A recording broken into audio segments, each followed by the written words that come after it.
Hello and welcome back to English Unplugged, the podcast. I am really glad you are here today.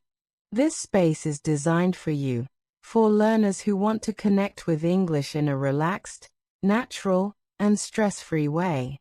Forget the idea that English is only about grammar books, heavy textbooks, and long lists of difficult vocabulary.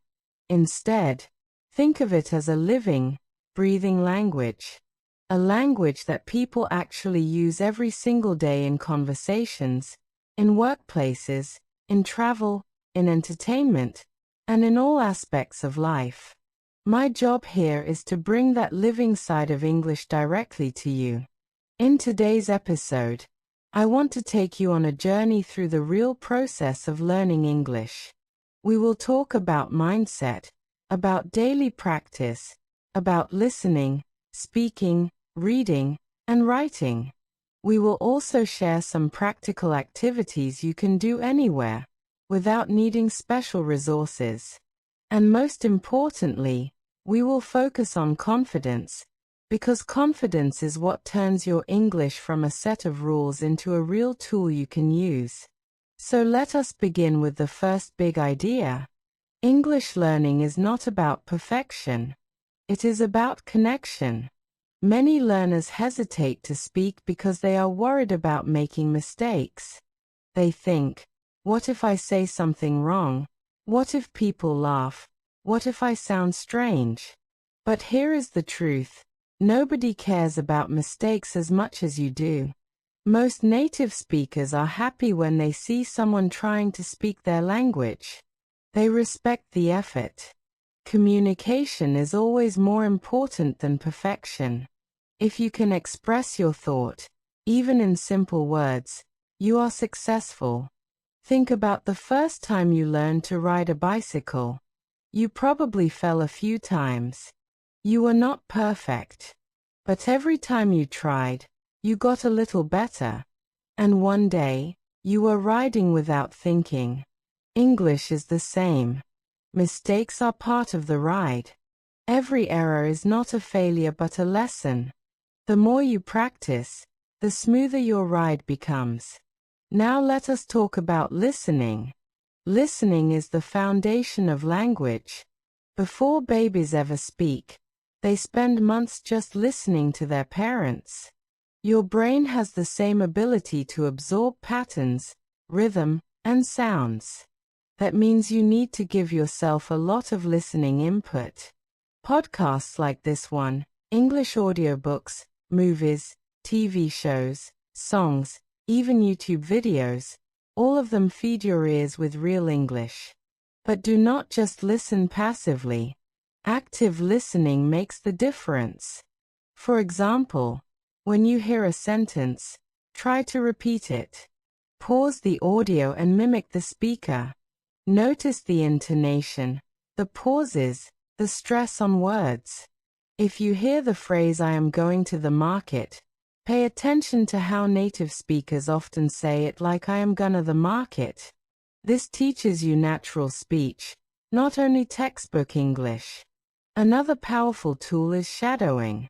Shadowing means listening and speaking almost at the same time, like an echo. You play a sentence and immediately repeat it with the same rhythm. It feels strange at first, but it trains your mouth, tongue, and brain together. Slowly, your fluency increases without you even realizing it. Let us move to speaking. Many learners say they do not have anyone to practice with. But you can still create opportunities. One method is self-talk. Speak to yourself in English about your daily routine. For example, you wake up and you say, "I am brushing my teeth. Now I am making tea. I have to check my phone." It sounds funny, but it builds fluency. Another method is describing things around you. Look at a chair and say, "This is a wooden chair. It is brown. It is near the table." This trains your brain to find words quickly. If you have access to online communities, join them. Language exchange platforms allow you to connect with people who want to practice too. You do not need hours. Even 10 minutes of real conversation every day can make a big difference. And do not underestimate reading aloud. When you read an article or story out loud, you combine reading and speaking practice at the same time. Reading itself is another pillar of English learning. But the trick is to read material that matches your level and interests. If you are a beginner, children's books, comics, or short news articles are excellent. If you are intermediate, try novels with simple language or graded readers. If you are advanced, go for newspapers, academic texts, or literature. The key is to read things you enjoy. If you like sports, read sports news. If you like cooking, read recipes. Motivation is stronger when the content excites you. When you read, underline new words. But do not rush to memorize long lists. Instead, learn them in context. For example, if you see the word opportunity in the sentence, "She had the opportunity to travel," you understand it means a chance. Make your own example. "I have the opportunity to learn English through podcasts." This way, the word sticks in your memory. Writing is often the last skill learners develop, but it is powerful for organizing your thoughts. Start with a daily journal in English. Write a few sentences about what happened today, how you feel, what you plan to do tomorrow. Do not worry about grammar mistakes. The goal is to express. Over time, you can try writing longer pieces, like emails, short stories, or even blog posts. Now, let us focus on mindset again. Many learners feel stuck at the intermediate level. They can understand a lot, but speaking feels hard. This is often called the plateau. To overcome it, you must push yourself into slightly uncomfortable situations. If you always consume easy content, you stay in your comfort zone. Instead, try listening to something a bit harder. At first, you may only catch 50%, but each time, your understanding improves. Challenge is necessary for growth. Another part of mindset is consistency. Learning English is not a one-time project. It is a daily habit. 10 minutes every day is better than 2 hours once a week. Because your brain learns best with repetition. Create a simple routine. 5 minutes of listening, 5 minutes of speaking, 5 minutes of reading, 5 minutes of writing. In just 20 minutes daily, you cover all skills. Let us explore vocabulary. Many people think they need thousands of words before they can speak. That is not true. You can communicate a lot with just 1,000 common words. The secret is to learn them deeply, not just recognize them. Use flashcards, apps, or notebooks. But most importantly, use the words in your own sentences. Repetition creates memory. For example, the word journey. You can say, "My English journey started last year. Tomorrow I have a journey to the mountains." Life is a journey. With 3 sentences, you have locked the word into your brain. Now, grammar. Grammar is important, but it should not stop you from speaking. Think of grammar as a map. It shows you directions. But you do not need to know the entire map before you start walking. Learn basic tenses first: present, past, future. Practice them in real conversation. I eat breakfast. Yesterday I ate breakfast. Tomorrow I will eat breakfast. With simple grammar, you can express a lot. As your confidence grows, you can learn complex structures like conditionals or passive voice. Pronunciation is another area learners worry about. Remember, you do not need a perfect British or American accent. The goal is clarity, not imitation. Focus on being understood. Practice difficult sounds from your own language perspective. For example, some learners find th sound hard. Practice by saying think, thought, thank. Record your voice, listen, and improve. Over time, your pronunciation will naturally get better. Culture also plays a role in language learning. English is not only words, it is culture, expressions, humor, politeness. For example, in English, people often say, "Could you please pass me the salt?" instead of "pass the salt." These small cultural differences matter. By watching movies, reading dialogues, or talking to native speakers, you learn how English is used socially, not just academically. Now let us move into a practical exercise. Imagine you are at a cafe. You want to order coffee. You can practice this dialogue alone. You say, "Hi, can I have a cup of coffee, please?" The barista replies, "Sure, would you like milk or sugar?" You answer, "Just milk, please." Practicing such role plays prepares you for real life. You can create scenarios for travel, job interviews, shopping, or making friends. Another exercise is storytelling. Choose a simple event from your life and tell it in English. For example, describe your last birthday, your last trip, or a funny experience. Storytelling builds fluency because it forces you to connect sentences. Do not worry about mistakes. Focus on the flow.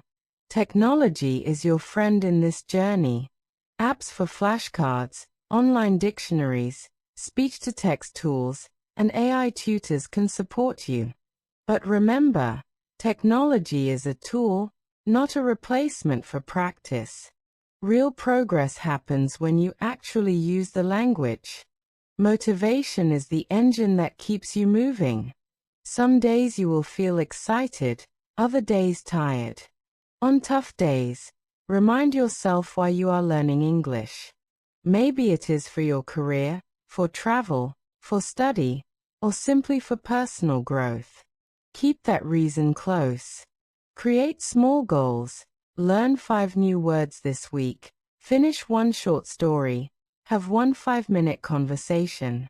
Each small success builds momentum. Let us talk about environment. Surround yourself with English. Change your phone language to English. Label objects in your house with English names. Follow English pages on social media. Listen to English music while cooking. The more your brain hears and sees English, the more natural it becomes. Community is also powerful. Learning with others keeps you motivated. Join study groups, online forums, or local clubs. Share your progress, ask questions, celebrate achievements. When you feel supported, the journey feels lighter. And do not forget to celebrate your wins. If you manage to watch a movie without subtitles, celebrate. If you wrote a full page in English, celebrate. If you had your first conversation with a stranger, celebrate. These small victories are signs of growth. Now I want to share a simple daily routine you can try. In the morning, listen to a 5-minute English podcast while brushing your teeth. During lunch, read 1 short English article. In the evening, write 3 sentences about your day. Before sleeping, speak aloud for 2 minutes about tomorrow's plans. This tiny routine fits into any schedule, and within a few months, you will notice huge progress. Another advanced tip is thinking in English. Many learners translate from their mother tongue to English in their mind. This slows down fluency. Instead, practice forming thoughts directly in English. Start small. When you see water, think the word water, not its translation. When you feel hungry, Think I am hungry, not your local language version. Over time, your brain switches naturally to English. Learning English is not a race. Everyone has a different speed. Some learn faster, some slower. What matters is progress, not comparison. Compare yourself only with yesterday's version of you. If today you can understand one more word, you are already winning. So, let us summarize what we have covered today. We talked about listening as the foundation, about speaking through self-talk, shadowing, and role plays, about reading material you enjoy, about writing daily journals, about building confidence through mistakes, about vocabulary, grammar, pronunciation, culture, motivation, consistency, and community. Each of these is a brick in the house of your English learning journey. Before we close, I want to remind you, English is not just a language, it is a bridge. It connects you with people from every part of the world. It opens doors to knowledge, opportunities, and experiences. And every step you take on this path brings you closer to that connection. Thank you for joining me today on English Unplugged, the podcast. I hope this episode has given you ideas, inspiration, and energy to continue your English journey.